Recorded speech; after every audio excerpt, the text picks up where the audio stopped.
I'm not an like a expert kind of scenario, right? Whatever, I'm just a person who's very passionate for enterprise sales, especially science part of B2B complex selling.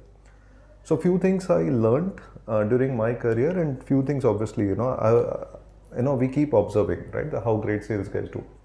Personally, I feel I think in terms of cricket, right? I would always say the great cricketer would never say, "Ke yaar, I will always come in the front foot on every ball, or I will try to hit on leg side with every ball."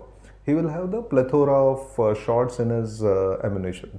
So the question is, so the way I learned, that there are three categories, okay, three distinct categories in my mind I have created. And I'm a firm believer that every sales organization should create a distinct ideal customer profile for their sales team, for the benefit of their sales team, and each seller should be very clear who's falling in my ICP. And when I say ICP, I'm not talking about buying persona, I'm saying ideal customer profile, right? And we have written multiple blogs on that, right? And there's a lot of content available online also. So when I say first scenario, ideal customer profile, assuming if the seller is talking to a customer who's falling absolutely in his or her ideal customer profile, that's the first category.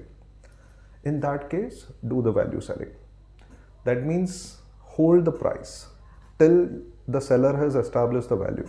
Even if customer asks what is the price, the seller can say, "Yes sir, I will tell you the price, but first, let me take you through this journey, let me give you the demo, let me, the seller can do all the right things, right? Be it a solution value proposition, be it mapping of the key stakeholders, be it, the kind of messaging, value messaging, be it the ROI, those kind of things. That's a category one. Then there is a third absolute right side category where the seller is very clear.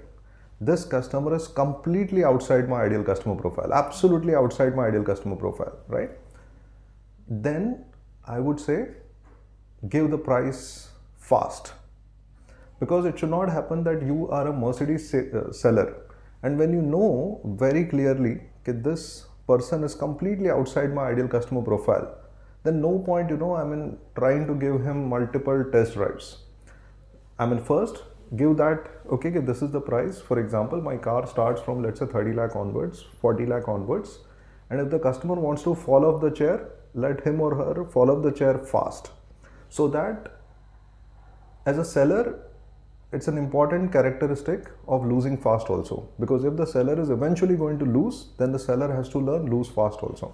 So that's a extremely right category, right? Extremely, I would say, third category, where the seller is aware this customer is completely outside my ICP, then give the price fast. Yeah, and if customer is still talking, then you go through the journey of giving the solution, giving the demo, those kind of scenario. Now the key part, which is the second category. So first category is very clear, where the customer is completely inside your ICP. Third category, where the customer is completely outside your ICP. This first category, do not give the price, do the value selling, value proposition. Third category, customer is completely outside, I would say give the price fast. Now coming to the second category, where as a seller we are unsure, because you are unsure whether this customer is in my ICP or not, okay, because he or she looks like, in that case, I would suggest do the value selling part, but somewhere during the journey also give signal to the customer that this is how my pricing will look like, but start doing that value selling wala part.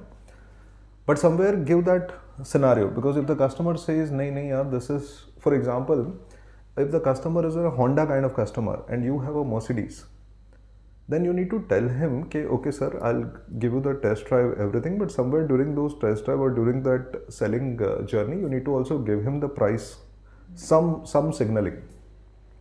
And if the customer says, oh, this is no way I can reach, then lose fast. But if there is something, assuming the client's budget is 15 lakh and client says, okay, max, I think I've started liking this product, I'll be able to take it to upgrade my budget to 20 lakh. But assuming if your product starts from 35 lakh, then let's be mature enough. Then lose fast. Okay, so I'll try to summarize. Category 1, when the customer is completely in your ICP, hold the price. Hold the price till you have completely established your value. Category 3, when the customer is completely outside your ICP, share the price fast. Okay, because if and if possible lose fast also, okay, because your time is precious. Category 2, when the customer is, you are unsure whether the customer is in your ideal customer profile or not, start the value selling journey, but somewhere during the early part of the value selling journey, give some signaling on the price also.